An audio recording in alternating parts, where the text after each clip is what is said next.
નમસ્કાર વિદ્યાર્થી મિત્રો, એજ્યુટેકનો ચેનલમાં આપનું સ્વાગત છે। એપ્રિલ 2026માં ધોરણ 9ની વાર્ષિક પરીક્ષા છે। તો ધોરણ 9ના વિદ્યાર્થીઓ આ પરીક્ષામાં સારા ગુણ મેળવી શકે તે હેતુથી આપણે વાર્ષિક પરીક્ષાના મોડલ પેપરનું સોલ્યુશન શરૂ કરેલ છે, જેમાં આજે આપણે ધોરણ 9ના સંસ્કૃત વિષયનું વાર્ષિક પરીક્ષા માટેનું મોડલ પેપરનું સોલ્યુશન જોવાનું છે। આ પેપર કુલ 80 ગુણનું છે।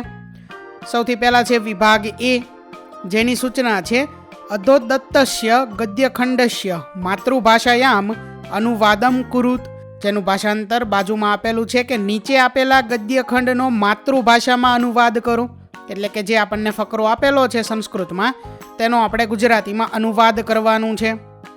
ત્યાર પછી એવી જ રીતે અથવા કરી અને બીજો ફકરો આપેલો છે, બીજા ફકરાનું પણ ગુજરાતીમાં અનુવાદ કરવાનો છે, જે નીચે મુજબ લખેલો છે। આગળ જોઈએ ત્યાર પછી સૂચના છે કે નીચે આપેલા સંસ્કૃત પ્રશ્નોના ઉત્તરો વિકલ્પોમાંથી શોધીને સંસ્કૃતમાં લખો। ગદ્ય વિભાગના પ્રશ્નો છે આ, કોઈ પણ 2 પ્રશ્નના જવાબ લખવાના છે। વૈકલ્પિક પ્રશ્નો છે જે સંસ્કૃતમાં આપેલા છે। પ્રશ્ન નંબર 2 એટલે કે વૈકલ્પિક પ્રશ્નમાં પહેલો પ્રશ્ન છે કે પ્રભાતકાલે વાયસઃ કમ અપશ્યત। 4 વિકલ્પ છે। વિકલ્પ એ કપોતમ, વિકલ્પ બી વ્યાધમ, વિકલ્પ સી વૃક્ષમ, વિકલ્પ ડી જલમ। તો જવાબ છે વિકલ્પ બી વ્યાધમ। ત્યાર પછી આગળ ત્રીજો પ્રશ્ન છે પરસ્ય દુર્ગુણાનુવાદઃ કસ્મૈ રોચતે। તો તેનો જવાબ છે વિકલ્પ એ ઈર્ષ્યાગ્રસ્તાય। ત્યાર પછી આગળ ચોથો પ્રશ્ન છે સંસ્કૃત ભાષાયામ લક્ષ્ય શ્લોક પરિમિતઃ ગ્રંથઃ કહ। જવાબ છે વિકલ્પ એ મહાભારતમ। ત્યાર પછી આગળ સૂચના છે કે નીચે આપેલા સંસ્કૃત પ્રશ્નોના ઉત્તર માતૃભાષામાં લખો, કોઈ પણ 2, કે અહીં જે પ્રશ્નો આપેલા છે તે પ્રશ્ન ગુજરાતીમાં છે, તેના જવાબ પણ આપણે ગુજરાતીમાં જ લખવાના છે, બરોબર। પ્રશ્ન નંબર 5 એટલે કે આ સૂચનાનો પહેલો પ્રશ્ન છે કે ગાંધીજીએ શાંત સ્વરે શું કહ્યું। તો જવાબ છે કે ગાંધીજીએ શાંત ભાવથી મૃદુ ભાષામાં સત્યદેવને કહ્યું કે આપે જે કહ્યું તે સાચું છે, પણ આપ સંન્યાસનો ત્યાગ કરો એમ કહેવાનો મારો આશય નથી। હું ફક્ત આપ ભગવા વસ્ત્રોનો ત્યાગ કરો એમ કહું છું। ત્યાર પછી પ્રશ્ન નંબર 6 સ્નેહપૂર્ણ વાણીને પણ કોણ અનુભવી શકતું નથી। તો મંદ બુદ્ધિવાળા અને અજ્ઞાની માણસો સ્નેહપૂર્ણ વાણીને અનુભવી શકતા નથી। ત્યાર પછી આગળ પ્રશ્ન નંબર 7 દશકુમાર ચરિતની વિશેષતા દર્શાવો। તો દશકુમાર ચરિતમ સંસ્કૃતનું પ્રસિદ્ધ કથા પુસ્તક છે। તેના 7મા ઉચ્છ્વાસમાં એટલે કે પ્રકરણમાં એક પાત્ર પ વર્ગ એટલે કે પ, ફ, બ, ભ અને મ વર્ણોના પ્રયોગ વિનાના વાક્યો બોલે છે। વર્ણમાળાના અમુક વર્ષોને છોડીને સંવાદ કરવો સંસ્કૃત ભાષામાં જ સંભવ છે, બીજે એ સંભવ નથી। ત્યાર પછી આગળ સૂચના છે કે નીચે આપેલા વિષય ઉપર ટૂંકનોંધ લખો। પ્રશ્ન નંબર 8 એટલે કે ટૂંકનોંધની અંદર પહેલું છે સંસ્કૃત ભાષાની કોઈ પણ 2 વિશેષતાઓ। ત્યાર પછી બીજું છે સંસ્કૃત નિબંધક શબ્દકોશ અથવા કરી અને છે આચાર્ય ચરક। વિદ્યાર્થી મિત્રો, આ ટૂંકનોંધ તમે તમારી સમજ મુજબ જાતે પણ લખી શકો છો અને તમારી તૈયારી વધુ સારી રીતે કરી શકો છો। ત્યાર પછી આગળ સૂચના છે કે નીચે આપેલા ગદ્યખંડ વાંચીને પ્રશ્નોના ઉત્તરો સંસ્કૃતમાં લખો। અહીંયા જે ફકરો આપેલો છે તે વાંચવાનું છે અને તેના આધારે પ્રશ્નોના જવાબ પણ સંસ્કૃતમાં લખવાના છે। પહેલો પ્રશ્ન છે એક પદેન ઉત્તરત। પહેલું છે ખાલી જગ્યા વિના જનાહ રોગરહિતાહ ભવિતુમ અર્હતિ। તો એનો જવાબ છે ઔષધમ। ઔષધમ વિના જનાહ રોગરહિતાહ ભવિતુમ અર્હતિ, આ મુજબ વિધાન બનશે। ત્યાર પછી બીજો પ્રશ્ન છે વ્યવહારસ્ય પ્રભાવઃ કુત્ર ભવતિ। તો સ્વાસ્થ્ય વ્યવહારસ્ય પ્રભાવઃ ભવતિ। ત્યાર પછી ક્વેશ્ચન નંબર 2 પૂર્ણ વાક્યેન ઉત્તરતઃ, જેમાં પહેલો પ્રશ્ન છે ઔષધસ્ય આવશ્યકતા કદા ભવતિ। જવાબ છે યદા રોગઃ શરીરે પ્રવિષ્ટઃ ભવતિ તદા ઔષધસ્ય આવશ્યકતા ભવતિ। ત્યાર પછી બીજો પ્રશ્ન છે માનવેન સમ્યક વ્યવહારઃ કિમર્થમ કરણીયઃ। તો જવાબ છે માનવેન સમ્યગ વ્યવહારઃ તેન શરીરે રોગસ્ય પ્રવેશઃ એવ ન ભવતી ઇત્યર્થમ કરણીયઃ. તો અહીં વિભાગ એ પૂર્ણ થાય છે. ત્યાર પછી હવે આગળ છે વિભાગ બી, જેની સૂચના છે કે આપેલ શ્લોકનો અનુવાદ દોષને દૂર કરી અનુવાદ ફરી લખો. તો અહીં જવાબમાં જે ડાયરેક્ટ અનુવાદ લખેલો છે તે આપણે જોઈએ કે સૌભાગ્યવતી સ્ત્રીઓમાં કોણ શાંત છે? કૌંસમાં જવાબ છે સીતા. ત્યાર પછી કયો રાજા ગુણોમાં ઉત્તમ છે? કૌંસમાં શબ્દ આપેલો છે રામ. વિદ્વાનો વડે કોણ સદા વંદનીય છે? કૌંસમાં શબ્દ છે વિદ્યા. અહીં જ કહેવાયું છે પણ તે જણાતું નથી. તો આ મુજબ અનુવાદની અંદર જે દોષ હતો, જે ભૂલ હતી, તેને દૂર કરી અને અનુવાદ આપણે જવાબમાં ફરીથી લખવાનો છે. અથવા કરી અને આગળ છે ત્યાર પછી બીજું મંજુષાતઃ સમુચિત પદાની ચિત્વા અધોલિખિત શ્લોકસ્ય અન્વયમ ભાવાર્થ વા પૂરયિત્વા પુનઃ લિખિત. અહીં અનુવાદમાં કૌંસમાં જે શબ્દો છે તે પૂર્ણ કરવાના છે. અન્વય કા સીમંતીનીષુ, ખાલી જગ્યામાં આવશે શાંતા. બીજી ખાલી જગ્યામાં ગુણોત્તમ રાજા કહ અભૂત. ત્યાર પછી આગળ છે વિદ્વદ્રિહિ કાહા સદા વંદાહ અત્ર એવમ ઉક્તમ બુદ્ધયતેન.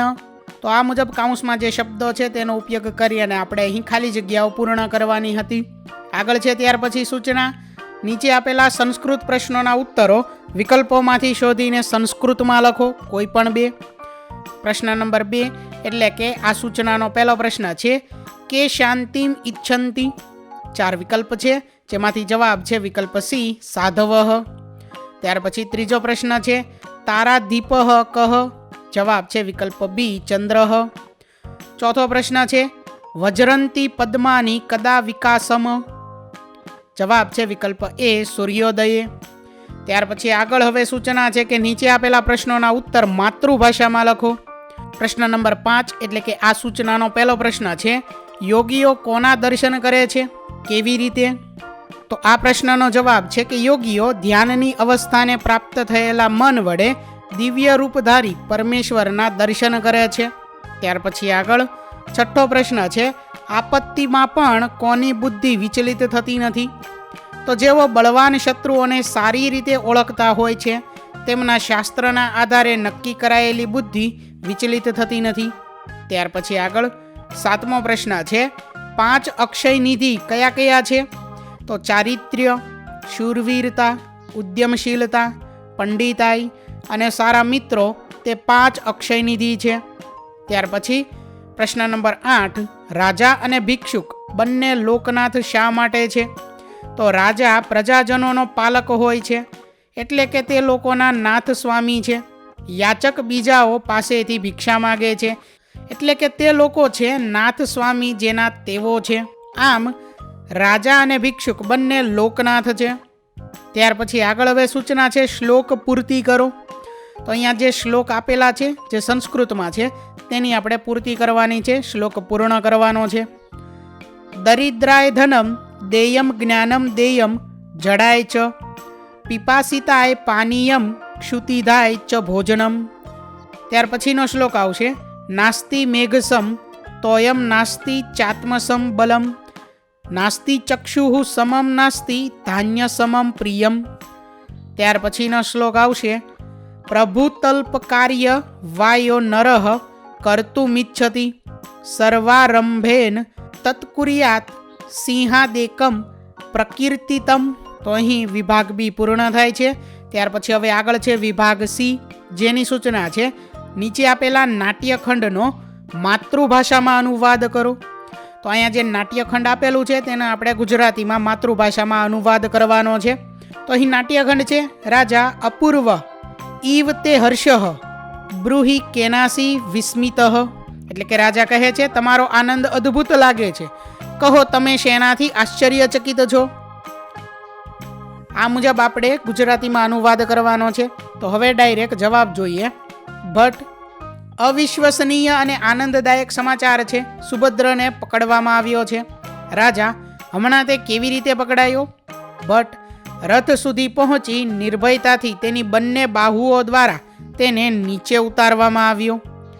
ત્યાર પછીનું આગળમાં જવાબ છે શાર્વિલક એમ છે તો શ્વાન દ્વારા ખવડાવવામાં આવે. અહીં જે અનુવાદ છે તે આપેલો જ છે આપણને, બરાબર. ગુજરાતીમાં અનુવાદ આપેલો છે, પણ તે અનુવાદમાં જ્યાં લીટી કરેલી છે ત્યાં ભૂલ છે. તેને આ ભૂલને આપણે સુધારવાની છે અને ત્યારબાદ તે અનુવાદ ફરીથી લખવાનો છે. તો અહીં જવાબ છે કે શાર્વિલક એમ છે તો શ્વાન દ્વારા ખવડાવવામાં આવે. ચારુદત્ત નહીં. શાર્વિલક અરે આશ્ચર્ય છે, હવે શું કરું, કહો આર્ય. ચારુદત્ત તો તેને મુક્ત કરવું. ત્યાર પછી આગળ સૂચના છે કે નીચે આપેલા વાક્યો કોણ બોલે છે તે લખો. અહીં વિભાગ અ ની અંદર વાક્યો આપેલા છે અને વિભાગ બ ની અંદર તે વાક્ય કોણ બોલે છે તે લખેલું છે. તે જોડકા આપણે જોડવાના છે. વિભાગ અ ની અંદર પહેલું છે મહારાજા નિકટે ગત્તુમ ઈચ્છામી, તો એની સામું આવશે યુવક. ત્યાર પછી બીજું છે અહમ ઘટ પંડિત અસ્મિ, તો એની સામું આવશે શકાર. ત્રીજું છે તર્હિ અહમ વૃષ્ટિ ભવિષ્યામી, તો એની સામું આવશે ભોજ. ત્યાર પછી આગળ સૂચના છે કે નીચે આપેલા પ્રશ્નોના ઉત્તર માતૃભાષામાં લખો. પ્રશ્ન નંબર 5 એટલે કે આ સૂચનાનો પહેલો પ્રશ્ન છે રાજા ભોજ અને યુવકનો વિવાદ ક્યારે અટકી જાય છે, શા માટે? તો યુવાન પંડિત અને રાજા ભોજ વચ્ચેનો વિવાદમાં જ્યારે સંતોષનો વિષય આવ્યો ત્યારે વિવાદ અટકી ગયો. સંતોષ પ્રાપ્ત થતાં બધું શાંત થઈ જાય છે. એ વચન અનુસાર રાજા ભોજ અને યુવક વચ્ચેનો વિવાદ અટકી જાય છે. ત્યાર પછી આગળ પ્રશ્ન નંબર 6 એટલે કે આ સૂચનાનો બીજો પ્રશ્ન છે સંન્યાસી કોને કોને રોકવાની ના પાડે છે? તો સંન્યાસી દ્વારપાળને આટલા લોકોને રાજપ્રસાદમાં પ્રવેશ કરતા રોકવાની ના પાડે છે. સંન્યાસીઓ, પંડિતોને, વિદ્યાર્થી, બ્રહ્મચારીઓને, સ્ત્રીઓને અને કન્યાઓને. ત્યાર પછી આગળ ત્રીજો પ્રશ્ન છે કે શસ્ત્રને વિશે ભીમનો શો મત છે? તો ભીમ કહે છે કે મારી ભુજાઓ એટલે કે બાહુઓ જ મારું સહજ શસ્ત્ર છે. શસ્ત્રો તો દુર્બળ જનો જ ધારણ કરે છે. ત્યાર પછી આગળ સૂચના છે કે નીચે આપેલા વિષય ઉપર ટૂંકનોંધ લખો. અહીં પહેલો વિષય છે રાજા ભોજ, તો એના વિશે તમારે ટૂંકનોંધ લખવાની છે. અમે કંઈક આ મુજબ ટૂંકનોંધ લખેલી છે. આ જ લખવું જરૂરી નથી, તમે તમારી સમજ મુજબ જાતે લખી શકો છો અને તમારી તૈયારી વધુ સારી બનાવી શકો છો. ત્યાર પછી છે દ્વારપાળની પ્રામાણિકતા. પછી છે રાજકુમાર અભિમન્યુ. આગળ છે ત્યાર પછી સૂચના કે કૌંસમાં આપેલા પદોનો ઉપયોગ કરીને વાક્ય બનાવો. કૌંસમાં જે પદ આપેલા છે તેના ઉપયોગ દ્વારા વાક્ય બનાવવાનું છે. પહેલું છે અહીં વાક્ય ગુજરાતીમાં છે કે વિષ્ણુ ગરુડ પર સવાર હોય છે. કૌંસમાં છે વિષ્ણુ ગરુડારૂઢ ભૂ. તો આપણો જવાબ છે કે વિષ્ણુ ગરુડારૂઢ ભૂ યહ શરણાગત વત્સલ સર્વમ પ્રપંચમ રક્ષતિ. ત્યાર પછી એવી જ રીતે બીજામાં જવાબ આવશે યુષ્મદ તુ દૌવારિક અસ્તિ યહ રાજમહલસ્ય દ્વારમ રક્ષતિ. ત્યાર પછી ત્રીજામાં આવશે અસ્મદ અભિમન્યુ અસ્મિન યુદ્ધે અપરાજિત શ્યામ. તો અહીં વિભાગ સી પૂર્ણ થાય છે. ત્યાર પછી હવે આગળ છે વિભાગ ડી, જેમાં સૌથી પહેલા સૂચના છે કે નીચે આપેલા સંસ્કૃત શબ્દનો સમાનાર્થી શબ્દ આપેલા વિકલ્પોમાંથી શોધીને લખો. પહેલો શબ્દ છે અહીં સૂર્ય, તો અહીં વિકલ્પ છે વરાહ. આદિત્ય અગ્નિ, તો જવાબ છે આદિત્ય. ત્યાર પછી આગળ સૂચના છે કે નીચે આપેલા સંસ્કૃત શબ્દનો વિરુદ્ધાર્થી શબ્દ આપેલા વિકલ્પોમાંથી શોધીને લખો. શબ્દ છે દૂરસ્થ, તો અહીં વિકલ્પ છે કે અસ્થ, સમીપસ્થ, તટસ્થ. તો વિરોધાર્થી શબ્દ થશે સમીપસ્થ. ત્યાર પછી છે નીચે આપેલા રૂપોમાંથી વર્તમાન કાળનું રૂપ શોધીને લખો. વર્તમાન કાળ અન્ય પુરુષસ્ય એક વચન રૂપમ ચિત્વા લિખિત. પ્રવિશામી, પ્રવિશસી, પ્રવિશતિ, તો જવાબ છે પ્રવિશતિ. ત્યાર પછી આગળ સૂચના છે કે નીચે આપેલા રૂપોમાંથી સામાન્ય ભવિષ્યકાળનું રૂપ શોધીને લખો. સામાન્ય ભવિષ્યકાળ અન્ય પુરુષ બહુવચનસ્ય રૂપમ ચિત્વા લિખિત. ભવિષ્યતિ, ભવિષ્યંતિ, ભવિષ્યતઃ, તો આ ત્રણમાંથી સામાન્ય ભવિષ્યકાળનું રૂપ થશે ભવિષ્યંતિ. ત્યાર પછી આગળ અધિદત્તસ્ય વાક્યસ્ય સ્મ પ્રયોગમ કૃત્વા વાક્યમ પુનઃ લિખિત. પઠન પાઠનમ ચ અભવત, તો તેનો જવાબ છે પઠન પાઠનમ ચ ભવતી સ્મ, એટલે કે વિકલ્પ એ. ત્યાર પછી આગળ સૂચના છે કે નીચે આપેલા શબ્દોમાંથી પુલ્લિંગ શબ્દો શોધીને લખો. ત્યાર પછી આગળ સૂચના છે કે નીચે આપેલા શબ્દોમાંથી પુલ્લિંગ શબ્દો શોધીને લખો. શબ્દો છે જીવહ, બિલમ, જરા, તો અહીં પુલ્લિંગ શબ્દ છે જીવહ. ત્યાર પછી આગળ છે નીચે આપેલા શબ્દોમાંથી સ્ત્રીલિંગ શબ્દો શોધીને લખો. શબ્દ છે પ્રાકૃતઃ, પ્રકૃતિ, અનુદિતઃ, તો અહીં સ્ત્રીલિંગ શબ્દ છે પ્રકૃતિ. ત્યાર પછીની સૂચના છે કે નીચે આપેલા શબ્દોમાંથી નપુંસકલિંગ શબ્દો શોધીને લખો. શબ્દો છે આનનમ, ભાર્યા, ષડાનનઃ, તો જવાબ છે આનનમ. ત્યાર પછીની સૂચના છે કે નીચે આપેલા નામરૂપમાંથી સૂચના મુજબ વિભક્તિ અને વચન શોધીને લખો. પહેલું છે તેમાં અધોદત્તેભ્ય નામરૂપેભ્ય તૃતીયા વિભક્તેઃ એક વચનસ્ય રૂપમ ચિત્વા લિખિત. ત્રીજી વિભક્તિનું એક વચનનું રૂપ લખવાનું છે. શબ્દો છે જ્ઞાને, જ્ઞાનેન, જ્ઞાનાત, તો જવાબ છે જ્ઞાનેન.